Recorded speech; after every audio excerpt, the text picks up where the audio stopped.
how I felt right now, you would totally understand. Oh, I remember now. I can do it while I'm on here. Wi-Fi. There. Okay. People might not even get in, which is fine. Hello, Malik, Tate. Who else is in here? How was your weekend, guys? I know it's Tuesday, but I'm gonna have some toast. And Andrew. I've had such a fun, past 5 days. Except, so maybe that's what's going on with my body. I don't think so, though. I'm going to the doctor on tomorrow to see what's up, and I'm not feeling. Kelly's in here, not feeling my normal self physically.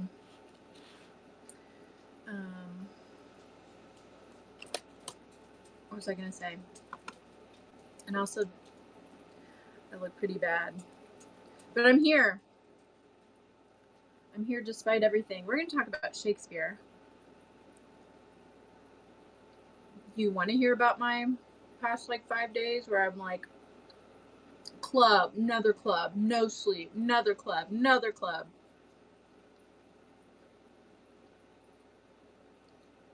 No mask, another club.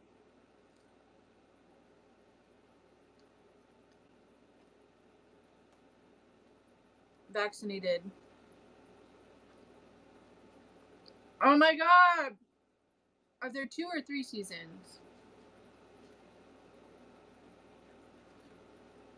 And Kelly got a new cat.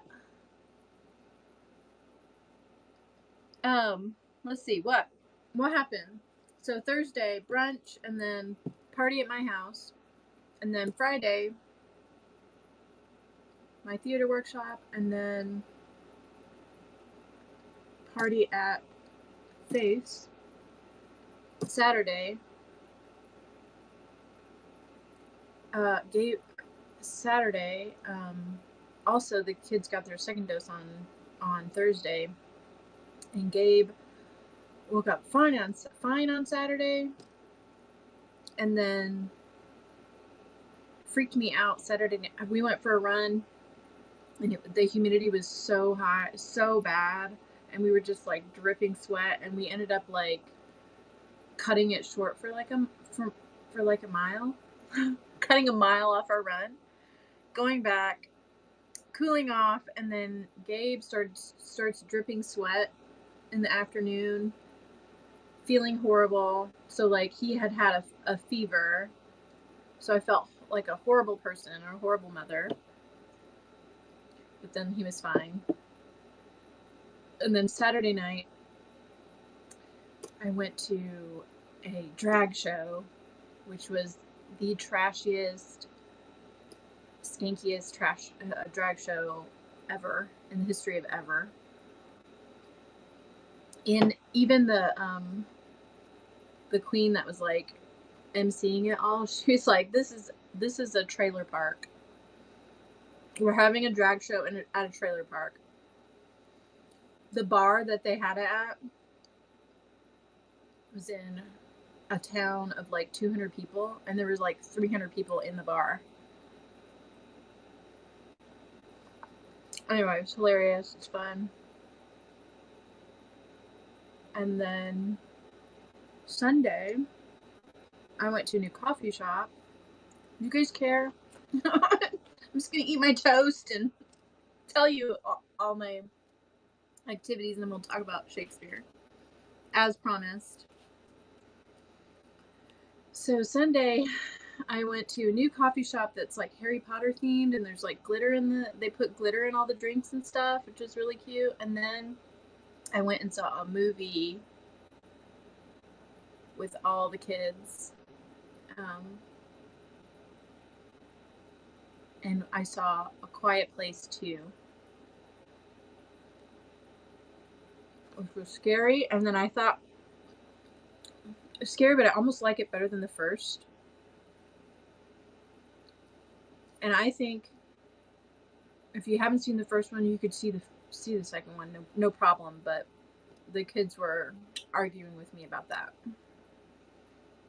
They're like, no, you have to see the first one. Well, I think there's going to be a third, and I have this whole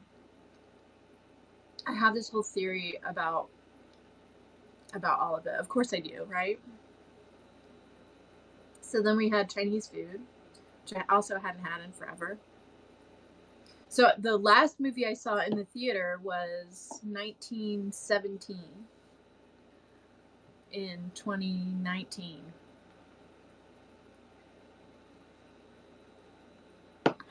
And then I guess that was all my fun stuff. Yesterday was theater, and that's when I started feeling like crap. So, and it has continued this morning. So instead of going for a run, Gabe and I went for a walk / run / climb, like on rocks and stuff. And I'm back, and I need to shower really bad, but I'm just gonna have some toast and talk about Shakespeare for a minute. I'm recouping, not do a whole like WebMD mind scramble about what could possibly be wrong with me. Let's not do that. Yesterday was exciting though, because I got my character. Our characters were assigned. You guys want to know who I'm playing in this production? In this student-led, workshop-led production? I have the most important part of the entire Midsummer Night's Dream, which is moonshine. I'm playing moonshine. And if we're going to read it,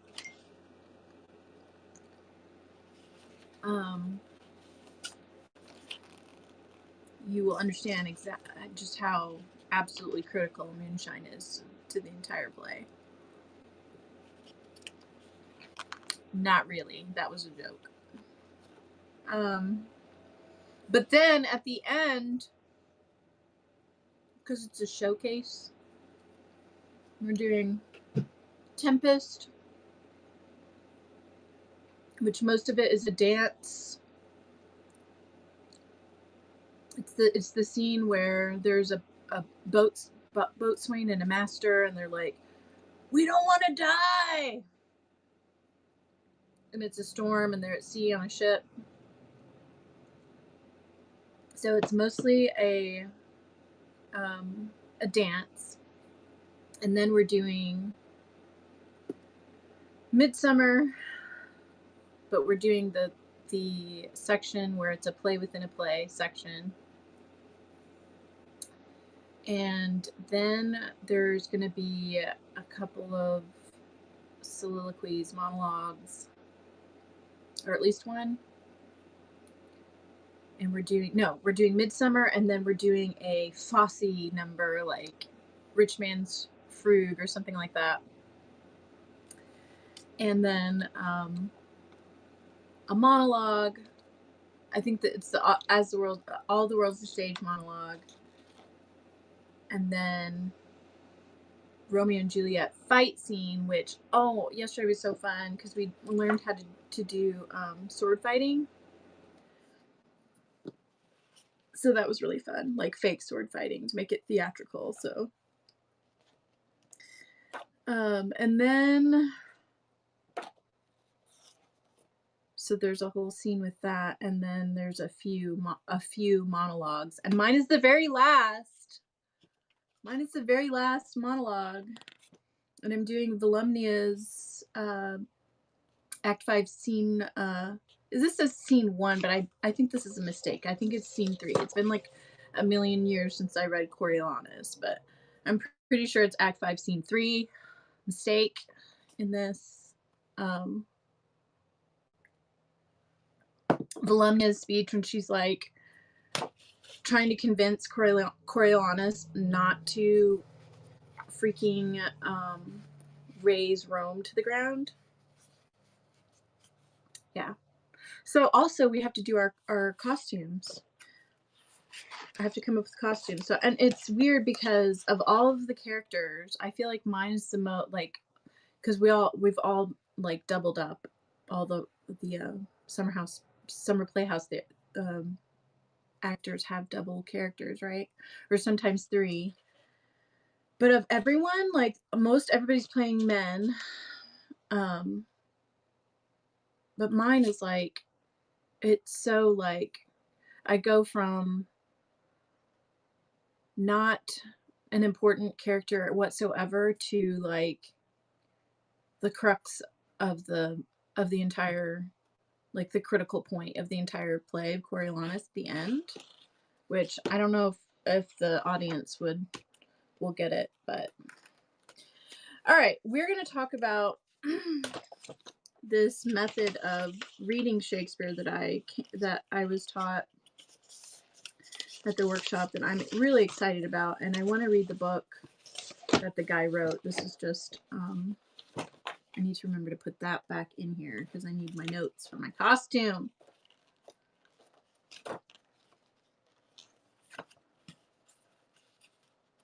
Also, if you just wanted to like cheat, and there are there are 10 of us actors. We're all female. Sorry, not all of us. One of the girls is they. Should I call them? I should call them they, not a girl. Right? Help me. Help me! She's they, not her.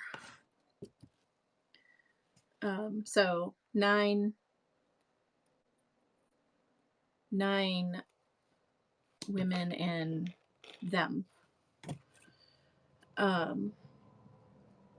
Okay, so this is that, here, there, unrehearsed Shakespeare method. This is funny. This is all in my face. I was talking to Chris and Lalo on text this morning, and they were trying to figure out my flag, and I'm like, my pride flag, and I'm like, well, whatever it is, it needs to be wrinkled because it's like I'm so far gone. I'm a lot wrinkled. My flag is wrinkled for a lost cause. But then they were like, finally, we all collectively decided that it's whatever hangups I have is not actually an identity, it's just trauma.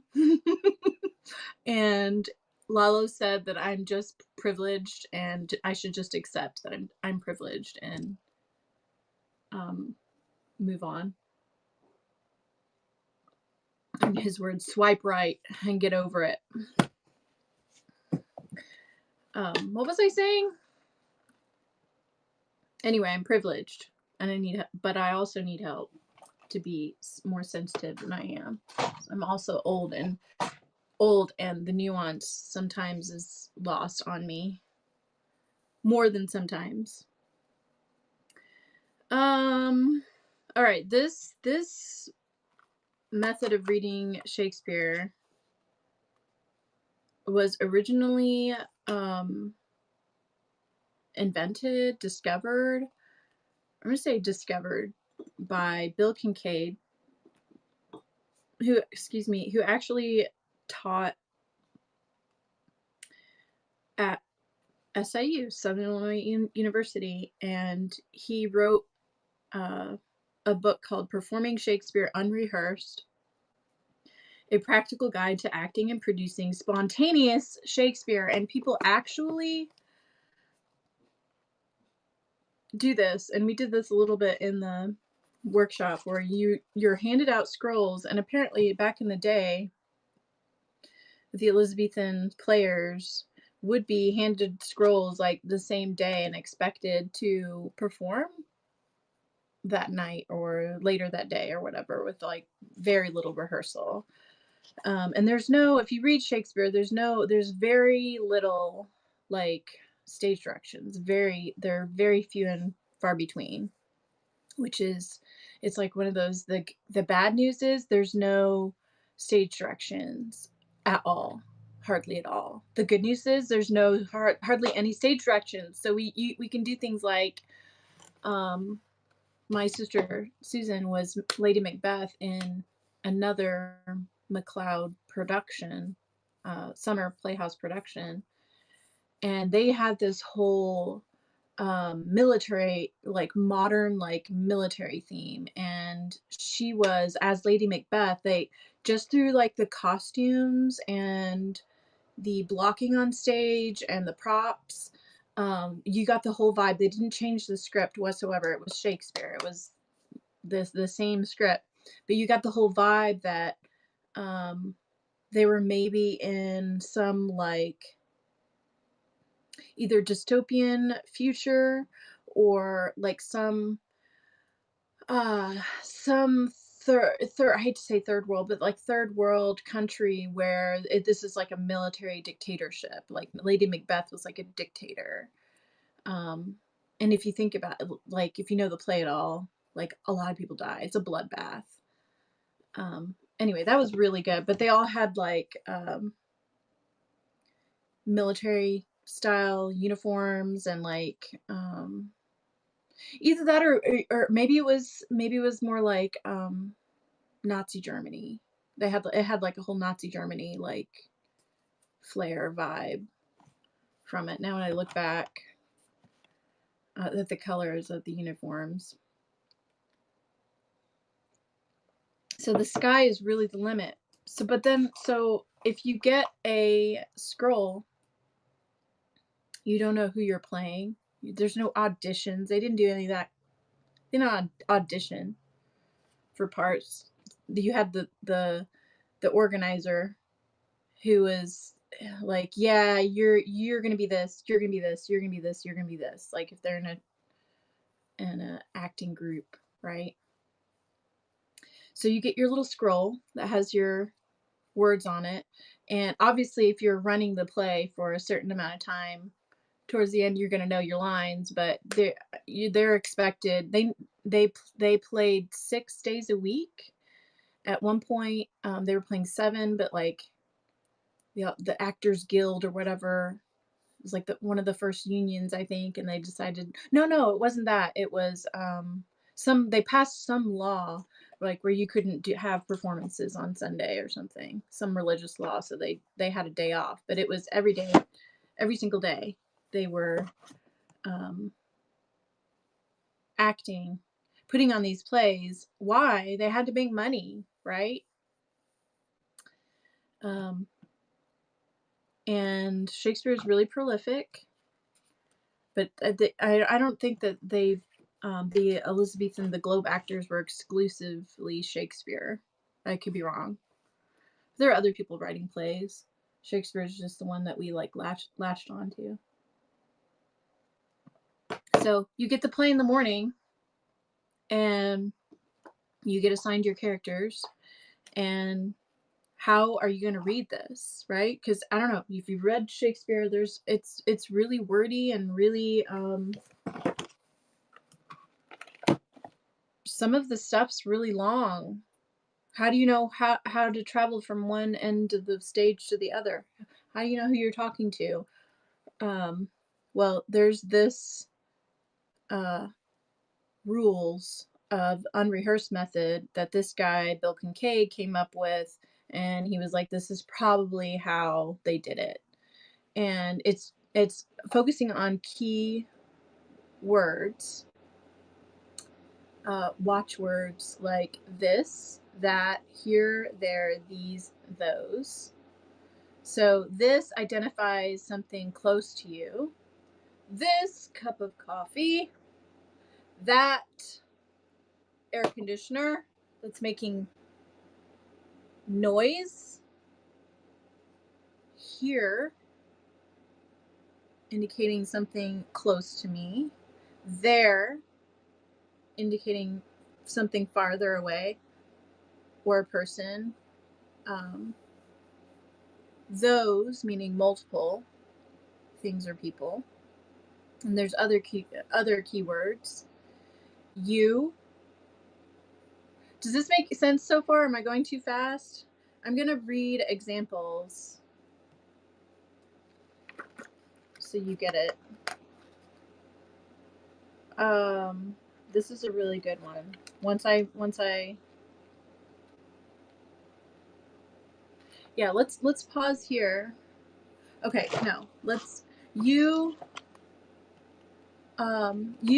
as you're talking to someone who is outside of your bubble, because thou and thee is close. So either it's a thing or a person. Thou and thee is like close to you.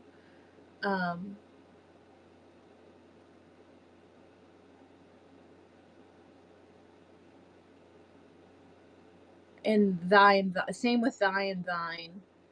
We, us, our. You're talking in a group. If nobody's on stage and you're like talking we, then you're the we is the audience, so you include them in that. And when you say I, my, me, you're singular alone, right? So, oh my God, English.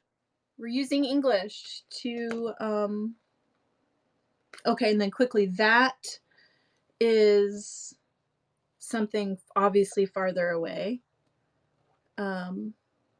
There's the royal, the concept of like the royal wing, or the king rules, meaning if you have a character on stage that is royalty, is a king or a Caesar or whatever, they don't have to move. They're the king. They don't go to the other players. You're going to them always, like, and you're always like, if they say something, you're following that person's directions.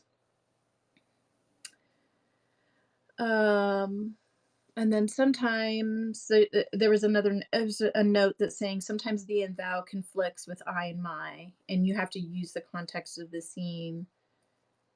And if there's a conflict in the scene, then you have to trust the and thou. So anyway, those are the basic rules. Another couple notes was ABC, always be crossing the stage somehow, verbally, physically, whatever. You involve the audience, and you have to suit the action to the word and the word to the action. And I'm going to read something as an example and totally botch it for you, but maybe you'll get an idea. Like we keep doing this. We did it the first day, and we just got 2 more people joining. I wish I had brought more coffee. So it was really interesting to have them read this, and like all of us that have done it so far, we understand it a lot more than they do. So here's a small this, that, here, there practice. Does anyone understand? Do I need to, or am I just making word soup now? Or do you get me? Do you understand what I'm saying? I'm trying to work up to opening this sucker. There's probably like flowers in here that I've pressed, because this is a very good flower pressing book. The pages are, I mean, you can see through them.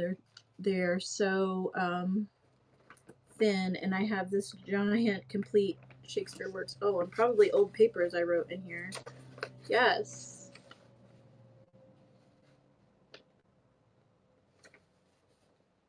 Here's one, an essay that I wrote in 2002 that I got an A- on, because you used to have to print them out and turn them in. And my teacher says, you're being unfair, because I said Hamlet is the root of all deaths in play.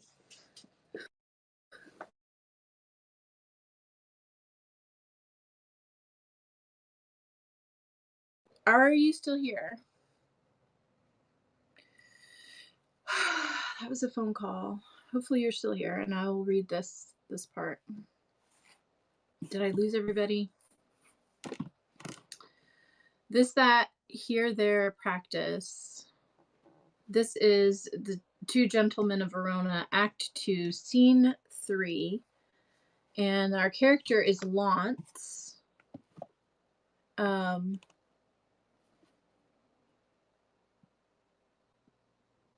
And just to give you very, I'm not even going to go to a summary of this. I'm just going to say Launce is very distraught at this point and acting crazy. So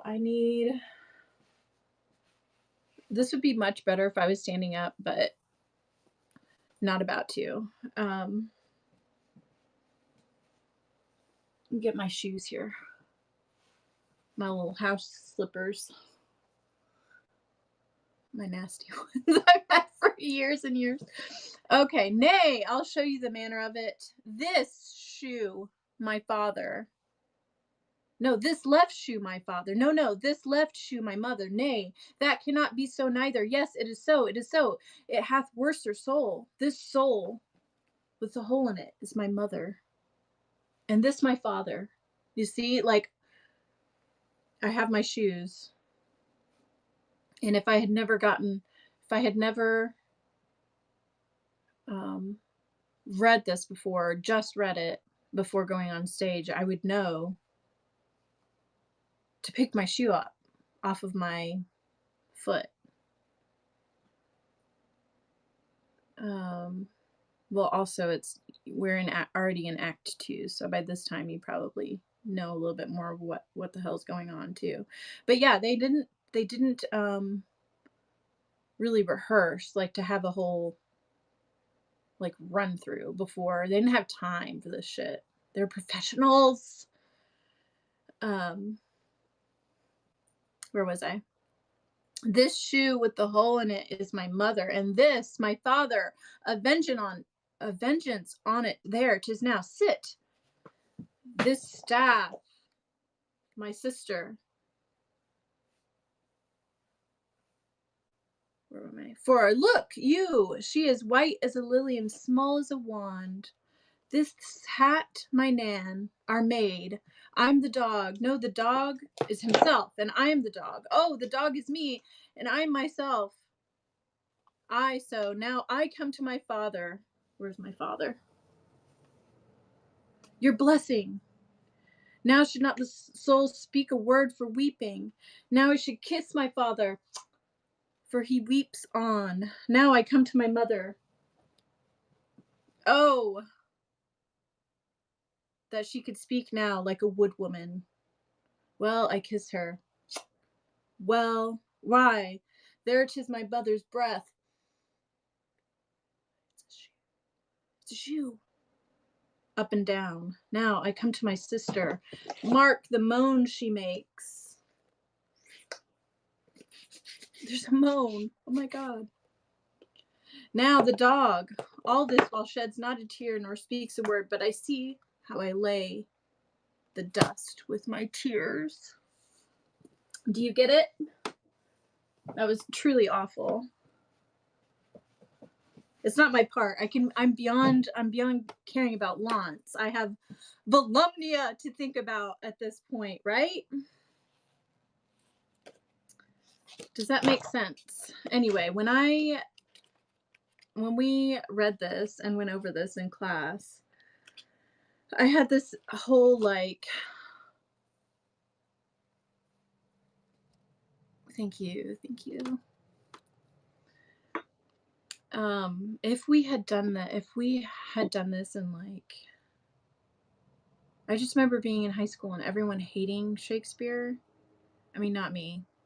I was reading Shakespeare before we touched it at high school. But everyone absolutely hated it. If we had these methods then, both the this, that, here, there, the unrehearsed method, not the this, that method, the unrehearsed Shakespeare method in high school, how much funner? How much more fun would it have been to do that in class? What do you think? What do you think about that? Would it have been? And I'm saying high school because when you get to college and you take Shakespeare, they expect you have already read it, and you just talk about you don't waste class time reading in class. It's all just discussion. All right, there's another method that we briefly went over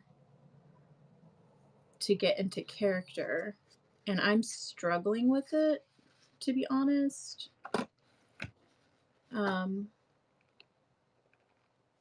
Yeah, exactly. I know that, like, to spice things up, the teacher would be like, okay, you read Romeo, you read whatever, and people got roles to read. But, like, imagine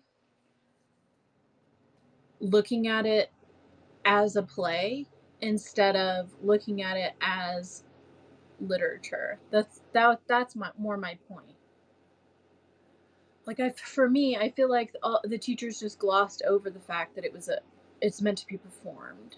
And I think for one or two classes, I might have got to watch some 1970s version of Romeo and Juliet on the TV wheeled into class at the end of the section. But if we had gone into more the fact that this was performed and it was acting, it was very too much what's going on in this story and like picking apart. I was fortunate. I'm going to say fortunate, even though it was super weird. But I had this one guy, I was put in advanced English, and then I had a really weird high school experience. At the end of my senior year was like basically an experimental year for the entire school, my junior and senior years. So they were creating these new classes and like experimenting with the older students, but I was in a Shakespeare class, and our teacher had a friend who was very, like, they were both really into Shakespeare, only his friend was into Christopher Marlowe. Do you guys know who Marlowe is? Christopher Marlowe? Anyway, there's like a whole Marlowe society, and whenever our regular teacher had to call in, he would call this other guy to come in and teach us and teach Shakespeare. And he insisted that Shakespeare was actually Christopher Marlowe. It was actually Christopher Marlowe's. There's this whole like weird, like, birds aren't real, the earth is flat, like there's a whole sub whatever people that think that Shakespeare didn't write Shakespeare. It was actually Christopher Marlowe. Anyway, so he was like a Christopher Marlowe conspiracy theorist. And so we would get into these discussions and focus. But anyway, my point is, the whole time it was focused on the words, the choice of words, the plot,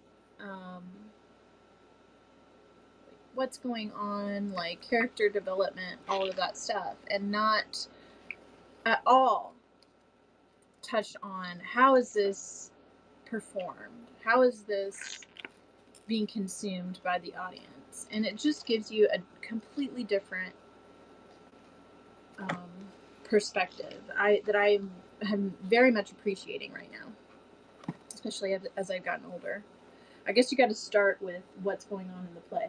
If you ever are reading Shakespeare, and this is a new thing that I just learned about, and you don't know what's going on, there's a website called No Fear Shakespeare, and you can just look up,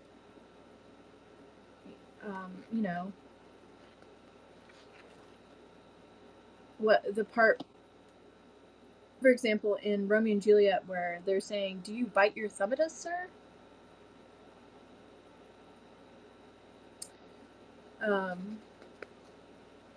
What does that mean? What does bite your thumb mean? Who knows? I'm sure you know. Everybody did Romeo and Juliet in school. But pretend you didn't know. You could just go to No Fear Shakespeare and look it up. They have like the actual text, and then someone has broke it down into everyday speech. All right, what else was I going to do? What else was I going to do today? Oh, the nine, we're going to go over the 9 Uta Hagen's method.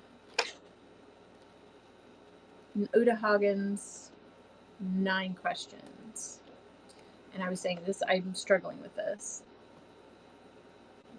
Just because it's hard to get away from looking at it the literary sense and switching from that to acting. Okay, so the 9 questions are, and if you've been assigned a character, which obviously you can audition for stuff, you may not get, what you want. Some director is going to assign you a character. Who am I? What time is it? Where am I? What surrounds me? What are the given circumstances? What are my relationships? What do I want? What is in my way? And what do I do to get what I want? And I feel, from what I gather, the most important of these questions, what would you think the most important of these questions are? Maybe somebody would say the who am I? But the more that we do this, I feel like the more important questions is, what do I want, and what am I going to do to get what I want? Like, there has to be an order. There's like you have to know who you are, sort of, before you know what your relationships are with other people. But if you were just getting your script and you don't really know, you haven't run through the whole play yet, like, I feel like the most important question is, like, what do I want? What do I want? So Uta Hagen wrote a book called Respect for Acting in 1973, and those are her 9 questions. Anyway, I struggle with this a little bit, just because, for example, when you like segue into Midsummer, there is a play within a play, and that we're gonna perform it. So, and this came up in costuming class. Obviously, the people who are doing this aren't that I'm performing with. I think they have different goals than I do. Like, they want to be able to perform it. Like, I'm more interested in, like, how would I write a play? Like, how would I construct a story that could be acted on stage? Like, that is much more fascinating to me than actually performing it, which probably not good for everyone else. That's bad news for everyone. I'm probably why I'm a horrible actor.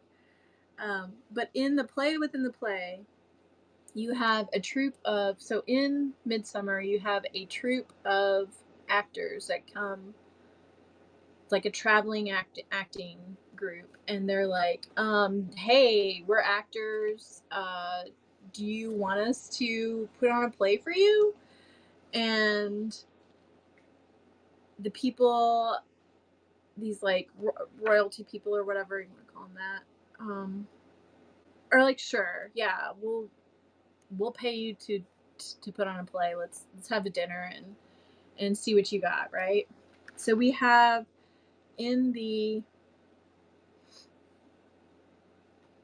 it's like, how far down can we go, perspective wise? So we have these people who want to be entertained, and then we have these actors who are not very good. They're not good at all. So when we're acting it, when you're like, I just want to stop and like, during the workshop, I just want to like stop and talk about all this stuff, and nobody really cares. They just want to like get their lines done, and they want to like deliver their lines. Of like, can we pause and reflect and understand that we are actors playing actors who are playing actors at this point? No, nobody wants to do that. So anyway, you have this play within a play, and so when you're doing those 9 questions, like we got to costuming class, they ask similar questions for the costume. And so, for example, I'm playing Moonshine, and Moonshine is an actor, part of this traveling troupe that is putting on a play. And so they're asking these questions, like in like these Uta Hagen questions, like, who am I? Well, in my description, I wrote like, I'm a middle-aged man traveling actor, playing Moonshine. Whereas the other people in the workshop are like, I'm a wall, because that's another character in the play within a play, is a wall. Or they're just doing their, so you have situations like this. It's like, it gets a little sketch, the methods or whatever. Do we want to read this scene, and then as a,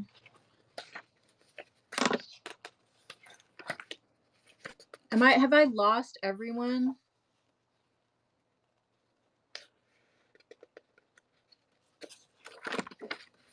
Are you guys following along? Do you get it at all? I feel like I'm just blah on you.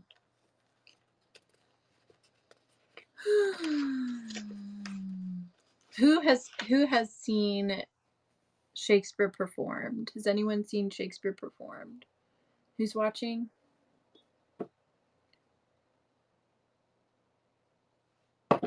What does the heart mean? Use words. Maybe I should just go. I'm just embarrassing myself. I'm not feeling great, and trying to explain it. You haven't. Okay. Where do we start? Probably don't want to start with this scene in Midsummer. I probably just want to like tell you,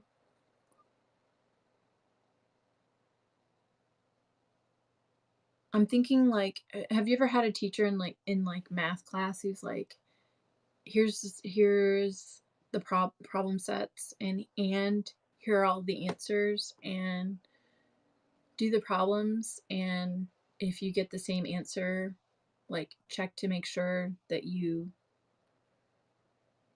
did it like the same way as this example. And if you didn't get the same answer, like check to see why you didn't get the same answer. Perhaps we should just do a rundown of like what happens in the cliff notes or whatever. Is that what I'm trying to say? The cliff notes of it, if we're going to read Midsummer so we know what's going on, and that might be a little more enjoyable.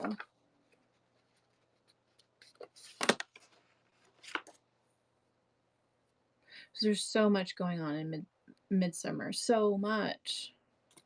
I love it so much too. All right, let me just read a little bit here, just to read and round this out.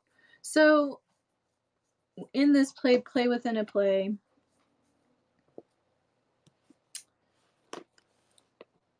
and I guess we're not even going to get to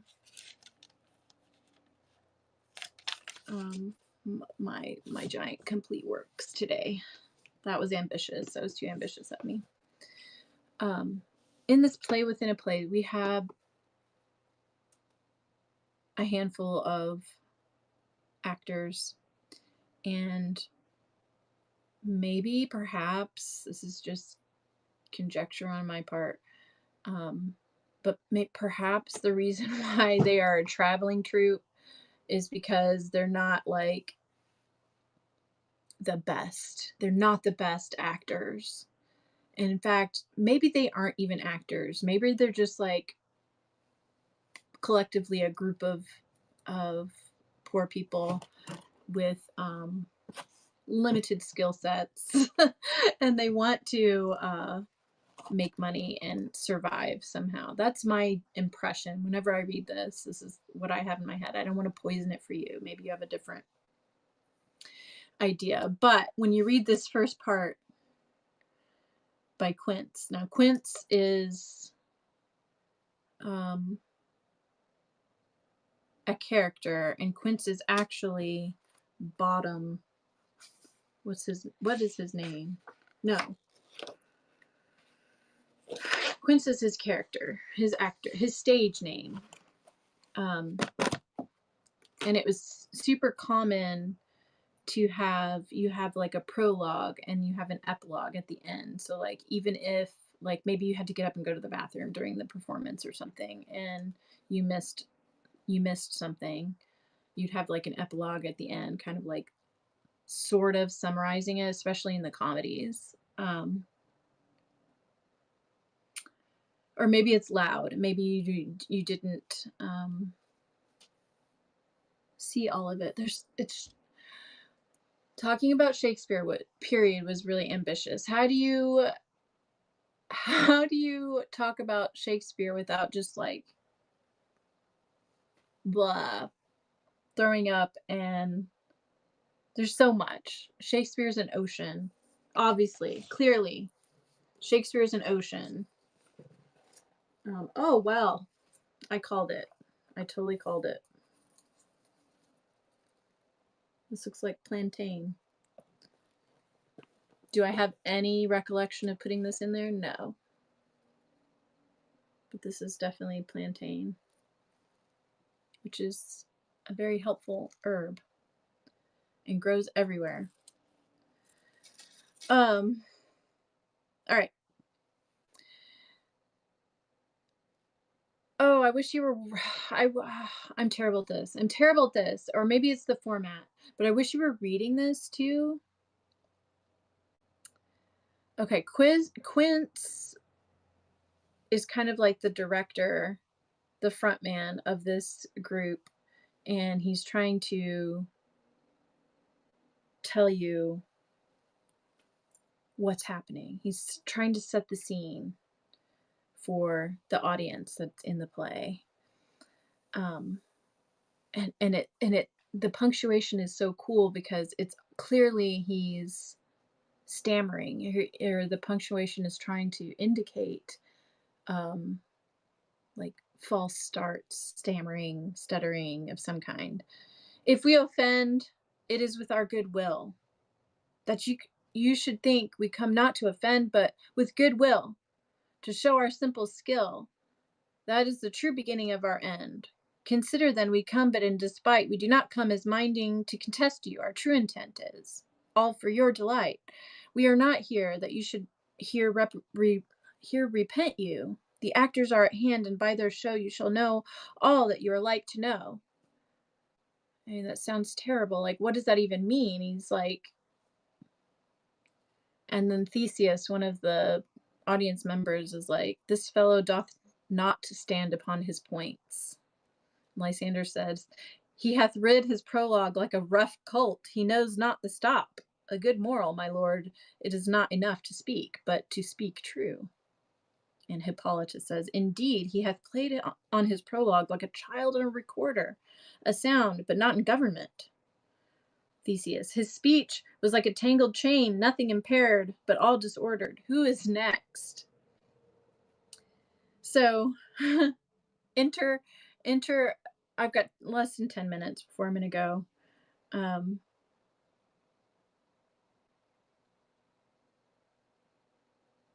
I'm trying to illustrate how cool this play is because Shakespeare wrote this play within a play. Not only that, but he wrote it in such a way that if you read the lines following the punctuation, it sounds horrible. And the audience members are like, what the hell? This is what kind of like cheap ass actors did you hire? I thought we were going to be entertained. This is embarrassing. Cringe. They're going cringe, cringe. Quince. Gentles. Oh, enter Pyramus, Thisbe, Wall, Moonshine, and Lion, who are characters in this play. Gentles. Perchance you wonder at this show, but wonder on till truth make all things plain. This man is Pyramus. If you would know, this beauteous lady, Thisbe, is certain. I mean, they're obviously all men. So he's trying to tell them that she's beauteous. This man with lime and rough calf doth present Wall, that vile Wall, which did these lovers sunder, and through Wall's chink, poor souls, they are content to whisper. At the which let no man wonder, this man, with lantern, dog, and bush of thorn, presenteth moonshine. For, if you will know, by moonshine did these lovers think no scorn, to meet at Nisus' tomb, and there to woo. Okay, so my character, I'm literally a guy holding a lantern, and I'm saying, I'm moonshine.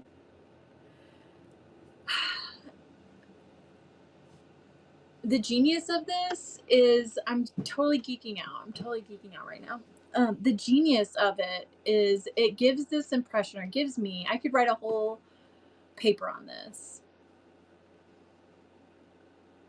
Or gives me the impression that maybe moonshine, maybe they're getting paid by whoever's in the play, right? Whoever has speaking roles, whoever's doing something in the play, then that's who's getting paid, right? So they need to come up with, or maybe Moonshine himself came up with this role of a man holding a lantern as the moonshine. It is sort of important to the play, but not really. I mean, they could have just hung a lantern on a branch, don't you think? Don't you think they could have just hung a lantern out? Anyway, not only does he have a lantern, he has a dog and a thorn bush to create effect for this story. Oh, and this grisly beast which Lion hight by name, the trusty Thisbe, coming first by night, did scare away, or rather did affright, and as she fled, her mantle she did fall, which Lion vile with bloody mouth did stain. Anon comes Pyramus, sweet youth, and tall, and finds his trusty Thisbe's mantle slain. Whereat, with bloody blameful blade, he bravely broached boiling bloody breast. And Thisbe, tearing in mulberry shade, his dagger drew and died for all the rest. Let Lion, Moonshine, Wall, and lovers twain at large discourse, while here they do remain. Okay, so we just got the whole play summarized by Quince. The entire play summarized. So, which is also entertaining for the people, because they're like, what is happening? What in the world? Like, what hot mess has come in and to give us a play? And then Quince is like, let me just tell you, here's this guy's the wall, this guy's the moon, and this guy's the lion, and these two are lovers. And basically, to summarize, there's two lovers that meet at a wall, and there's also a lion roaming about. And whenever Thisbe sees the lion, she runs away because it's a lion, and her shawl drops, and the lion like blah, eats at it or stains it all up, and it has blood on it. And her lover sees it, thinks that she's dead, stabs himself, kills himself. And then so it's very like Romeo and Juliet situation again, which Shakespeare did not come up with. Not like hardly any of his ideas were originally his, very few. Anyway, everybody dies, and Moonshine and Wall and the lion are left like at the end, are the last men standing in this little very, very short play. 5 minutes long, if that. Play within a play. Does that make sense? Anyway, so now all of the people watching can really judge by their acting, or understand what's going on in the story, which also makes sense because if they're a traveling troupe, then they would have limited props available, so they have to use like whatever they had, and which they did. They had a person standing, I mean, however they're standing, I don't know, as the wall for the lovers to speak through, like under his arm, or what. It just depends on how you want to block that out. All right, I think I've rambled enough and probably thoroughly confused you, and probably have even scared you off. I don't know how we're gonna read this play here, how we're gonna read it. So maybe we just pick it apart and read little bits, and I just summarize the entire thing for you until I'm over this workshop and we figure something else out. What do you think? What do you think? Who's here? Is it just you, Andrew? Are you all that's left? Which I wouldn't be surprised. What an absolute ramble, and like it makes perfect sense to me in my head. And if you're a Shakespeare nerd or an acting nerd, I'm sure it makes total sense to you too. I haven't read Shakespeare in a really long time, and I forget how like into it I can get. I used to be super into it. It's good to revisit things that you were super into and then you're not so much anymore. All right. Take care. I'll see you on Thursday. Thank you, Andrew, for staying and listening to me.